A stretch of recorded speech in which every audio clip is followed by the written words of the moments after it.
Well, Donald Trump continues his whirlwind return to office, making big moves and stirring controversy every step of the way. The outrage du jour? Of course, the federal employee terminations. The cuts are deep, they're coming fast, and as with just about everything in politics these days, there's bound to be fallout that impacts rank-and-file workers like us. This is a biggie topic today, folks. We're going to do our best to break it all down for you. Come on back.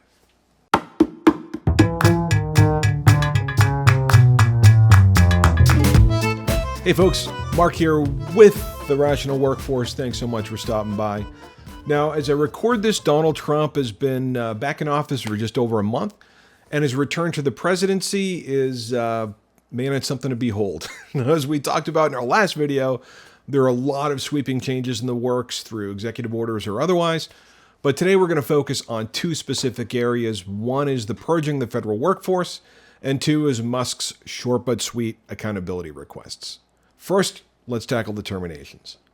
Now, whether you call them layoffs or downsizing or right-sizing or human capital market corrections or whatever the corporate bullshit generator is spitting out these days, a whole lot of people are getting fired. Now, as we'll explore in just a few minutes, this has pretty much been standard operating procedure in the private sector, but it's something of a new phenomenon for government workers. Now, let's set the Wayback Machine to January 28th, where it all began, when the Office of Personnel Management sent a mass email to federal employees offering them a chance to resign voluntarily. Now, those who accepted this offer would get a pretty sweet package, full salary and benefits through September 30th. Now, ask anyone in the private sector and we'll tell you that this is a hell of an offer. It's far more generous than most employers give to rank-and-file employees, even executives. But with this, there was a catch. This particular glass slipper deal turned back into a pumpkin on the stroke of midnight on February 6th, so they had to weigh the pros and the cons pretty quickly. Now, when all was said and done, some 75,000 federal employees opted for that package and presumably walked away smiling. Hooray! Now, of course, the usual suspects shrieked about the unfairness of it all. But largely, it came and went without much fanfare. The administration was kind of busy making other moves, namely more executive orders and getting cabinet nominations through the approval process, and that drew the attention from the voluntary termination offers like Maverick and Rooster scattering chaff to Dodge Sams. But then, February 13th hit, 1 week after the deadline to accept the voluntary termination expired, and the terminations began. Now, across the federal workforce, multiple agencies began firing probationary staff. That's defined as those that were hired in the last year or so, and they have fewer protections. That's probably why the first that they were targeted. And this was all done in an attempt to thin down the federal workforce. And just like that, the media stopped talking about all those awful federal worker return to office mandates. It's gone. Yes, there was a new evil in town called a constitutional crisis. It's a constitutional crisis. Constitutional crisis. Constitutional crisis. Constitutional crisis. He's causing a constitutional crisis intentionally. Hand in hand with this budding constitutional crisis, version 2.0 of the threat to our very democracy party line, legacy media outlets began running a nonstop loop of heartbreaking stories about federal workers who recently lost their jobs. People are really scared. I think that, 12 days ago, people knew where their next paycheck was coming from. They knew how they were going to pay for their kids' daycare, their medical bills, and then all gone overnight. Now President Trump is eliminating more than 6,700 jobs at the Internal Revenue Service. I had no idea. It hit me out of the blue. I didn't even know I was on a list that would possibly be considered. First time. That's offensive to me. Now, do I have a high degree of empathy for these people? Absolutely, and unquestionably. I've been blindsided by layoffs on more than one occasion in my career, often when we were most vulnerable as a family. And it sucks. I mean, it's painful. It feels like the walls are closing in, and it often feels like you're never going to see daylight again. But the simple fact of the matter is that what these federal employees are talking about, what they're going through right now, those of us in the private sector have experienced for decades. decades this very same thing, often with very little fanfare. Now, here's some examples. In the past 3 years, nearly 600,000 workers have been laid off within the tech sector alone. Nearly 14,000 of those terminations have come even in these first 7 weeks of 2025. Amazon, Google, Meta, Intel, Cisco, SAP, Dell, Microsoft, Salesforce, IBM, and many, many more have seen waves of mass firings, and very few of those workers received any media attention at all, let alone tearful primetime interviews. Well, actually, I take that back. The people that Elon fired when he bought Twitter got quite a bit of coverage, but, well, I'll let you figure out why they might have been the outliers. Anyway, in so many circumstances, terminations, whether justified or not, have been handled in a vast spectrum of inhumane ways. People have been let go via email. They've been terminated by Zoom. They've been fired by text. We've been perp walked out of the building with a cardboard box and a security escort like we're a criminal. It sucks, but it's been a private sector reality for decades. And I feel for these people. I truly do. Now, there's a pretty good chance that lots of good people are getting swept up in this too. And my heart truly and seriously goes out to them. I mean, check out the person in this clip. You know, some things have changed because right now it's a lack of stability. And then also, you know, the emotional impact to me, this really feels like a betrayal in some sense. And that they didn't consider how this impacts people, and especially the 30% of the federal workforce that have served on active duty. I've served my country for 11 years, 9 of them on active duty. I deployed twice. I spent so much time away from my family.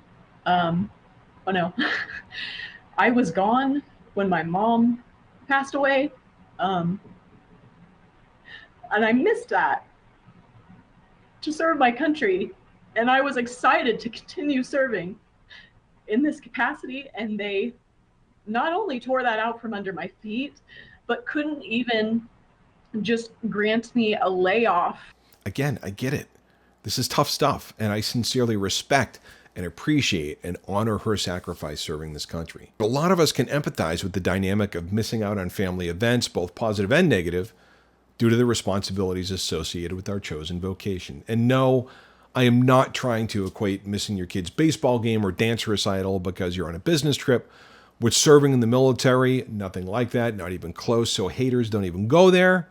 But life happens, often at the most inopportune times. And I'll give you a personal example. So my dad was in the thick of Alzheimer's just when the company that I was working for at the time was starting to take off. I was on the leadership team. It was my first ever executive role, and I had to be focused on everything from investor meetings to board meetings to acquisition target assessments to budget building. You name it, I was kind of in on it. And on top of it all, I had a pretty big and a growing team that was reporting to me. Now, if my CEO wasn't the type of person who checked in on his team and understood that life outside of the business is just as important as life within the four walls of the business, it could have been a much harder ordeal for me and my family. But that wasn't the case. He was great. He was understanding and he made accommodations. And like, just for example, the night before I'm supposed to leave on a business trip, he would check in to see how my dad and my mom were doing. And if he didn't like what he heard, he told me to stay home, and we immediately started mapping out how I could participate in that meeting remotely. He let me work from home before work from home was cool. And he also gave a shit about his people. He cared about his company and our clients and the thousands of lives that all impacted and touched. I think it was a big reason why that company was so successful. So that brings us right back to leadership. Now, a leader is supposed to ensure the organization is achieving or beating its goals, that clients are being taken care of, and that the organization is growing and doing so profitably, so it can both take care of the employees that it has today and generate opportunities for even more employees going forward. And that leads us to the second hair on fire topic for today's video, Elon's 5-bullet request. So on the evening of Friday, February 21st, Elon Musk posted to X that federal workers would receive an email over the weekend asking them to give 5 bullets detailing what they accomplished during the week. Now, the actual email itself went out on Saturday, the 22nd, with a deadline to respond by midnight on the 24th. And of course, that stirred the pot even more.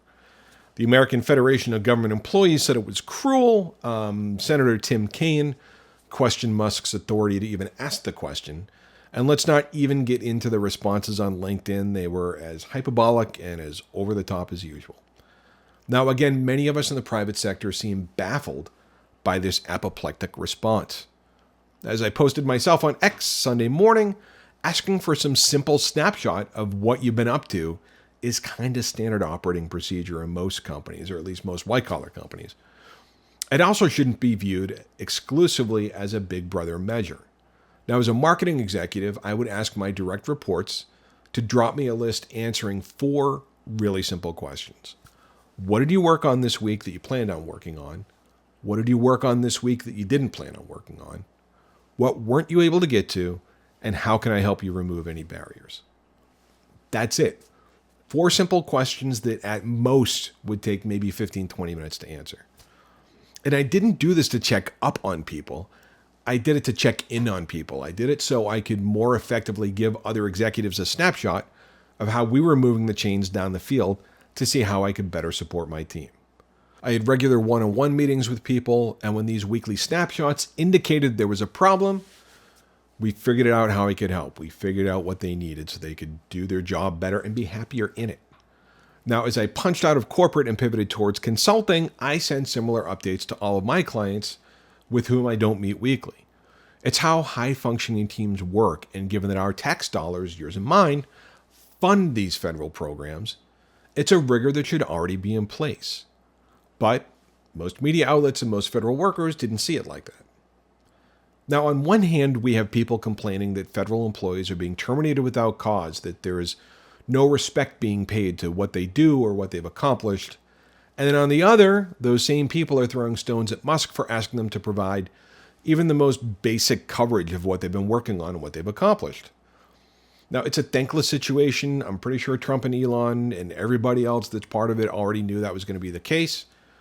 But the simple fact remains the buck's got to stop somewhere. Now, as I see it, any leader who lets the organization that they helm go this deep into the hole financially doesn't deserve the title or the honor or the responsibility of being called a leader.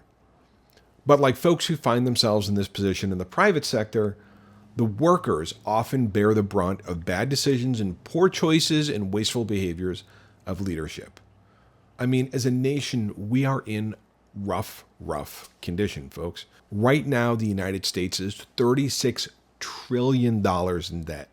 And each year, we're adding another $2 trillion to the debt because we're spending way more than we're taking in. Now, to keep all of this from crashing down on our heads, we're paying over $1 trillion just in payments alone, just in interest payments. That's way more than we're spending on anything else, and it's just to keep the wolves at bay. These numbers are so mind-bogglingly large that the only way I can get my head around them is to stop thinking of them in the abstract and to break it down into somewhat more relatable terms. So let me spell it out for you the way it makes sense to me. Let's say that your household income is around $80,000 per year. Now picture that you already have $560,000 in debt from student loans or past overspending or whatever. Use your imagination. And each year, you continue to spend $31,000 more than you're bringing into the house, and you cover that gap with your credit card. Now, on top of that, you're paying $15,000 each year, almost $1,300 a month, just on interest alone. All of that money is going out the door, and you're not even shrinking what you owe.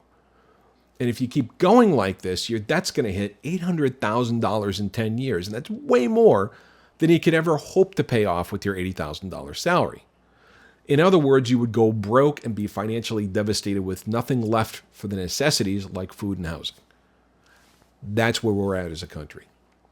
We either need to increase income or decrease spending, or ideally, let's do both at the same time. We've got to keep chipping away at that debt. And that's what you would need to do if you wanted to stop the worst case scenario from happening in your household. And that's what our government should have been doing at a national level. But that's not the way Washington has operated, at least not recently.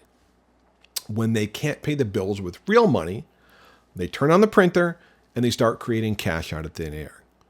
I mean, shit, it's a cool trick, but as all that extra money floods into the economy, it triggers everything from gas to groceries to rent to just go through the roof. Now, that's inflation, and it really is a hidden tax that just dings your bank account, and it forces you to spend more and more just to get the necessities. Now, it took leadership from both parties to get us into the mess, and yes, that includes Trump during his first term. But whether we like it or not, we are unquestionably at a rip the Band-Aid off moment. Now, just as private sector employees are impacted by leaders who place the wrong bets or stray too far from what their customers want, we're at a point where public sector employees are paying for the sins of the poor leadership that has been running through Washington for decades. But, similar to the private sector, leaders are rarely the ones who actually feel that pain. At the same time that all of this has been going on, while you've been busting your ass to take care of yourself and your family and pay your taxes, the very people who have been tasked with taking care of our economy are actually doing pretty good. They're thriving. Some of them, suspiciously, thriving a bit too much. Now, depending on the source, the average salary of congresspeople ranks from like the high 100,000 to the mid 200,000 per year range. And that's healthy, of course, but it's not exactly like millionaire healthy, right? Yet the net worth of the 50 richest members of Congress is $4.8 billion. Yeah, that's billion with a B. Now, granted, some of them were successful business people before they came into office. Many of them have talented and successful spouses. But for a lot of them, there is at least some sketchy associations that suggest not every dollar in their bank account has landed there through good and virtuous works. Now, whether you want to believe it or not, the early work of Elon Musk and the folks at Doge have uncovered some connections that merit deeper investigation. And given how in the hole the country is and how dire our situation is, isn't that worth a little extra scrutiny, even if you don't like the guy in charge? Now, we could spend hours continuing a deep dive on this topic, and if you'd like to see some more videos on this topic, please drop me a line and let me know in the comments. But my goal in this video and through this channel in general is to share some angles that you might not be seeing in the legacy media, and of course, there's a healthy dose of my opinion thrown in there too. So what does all this mean for us, the rank and file worker? Well, from my perspective, a few things. For all the business leaders and HR pros that are popping off on LinkedIn about how awful these terminations are and how amazing each and every terminated employee must be, well, here's your opportunity to step up and close some of those talent gaps that you've been talking about for the past several years as well. It's also a great opportunity to lead by example, you executives, and stop laying off your own employees. I mean, since layoffs are evil and all. That's just a tip from me to you. You're welcome. Now, for those of us in the workforce, particularly those looking for a job, well, the market's about to be flooded with additional candidates also looking for a new gig. Now, as we've already covered in previous episodes, the job market can be pretty ugly, especially when you look at the practices that some employers are using, like ghost jobs that are posted on job sites just so they can harvest resumes, or really poor applicant tracking systems, or just simply not getting back to employees if they got their resumes. It's ugly. It might get worse. Hang in there. Don't lose hope. And, if you're looking for a little bit of advice on how to maybe weather the storm, couple things that I know my friends who were looking for a job, get a little relief from, was spending some time finding out who the hiring managers were in the companies they wanted to work for, and sending along a personal note in addition to following up, the traditional resume and cover letter route. And I know this is easier said than done, but try using the downtime to sharpen your skills and to learn new things. I mean, you can do it by hitting any of the thousands of amazing content creators here on YouTube. They can help you gain insights and skills. And also, just helping out in the community, keeping busy, getting out from behind your computer and social media, and just do things like that can help keep you buoyant through these rough times. And the silver lining in all of this, yes, even if you absolutely friggin' hate Trump and Elon and everyone in this administration, if they're able to get a grip on the debt, if they're able to make things run more efficiently, it's going to be a huge benefit for everyone. So if you've stuck around to the end of this epic length post, God bless you. I know it was a long one. Thanks for the support, you trooper, you. It means a lot. If you like it, do me a favor, click like, ring the bell, click subscribe, do all the things that help us keep the channel growing, or even just share it with a friend. Anything you can do. I deeply appreciate the support. And until the next one, I hope you have an amazing week. We'll catch you around.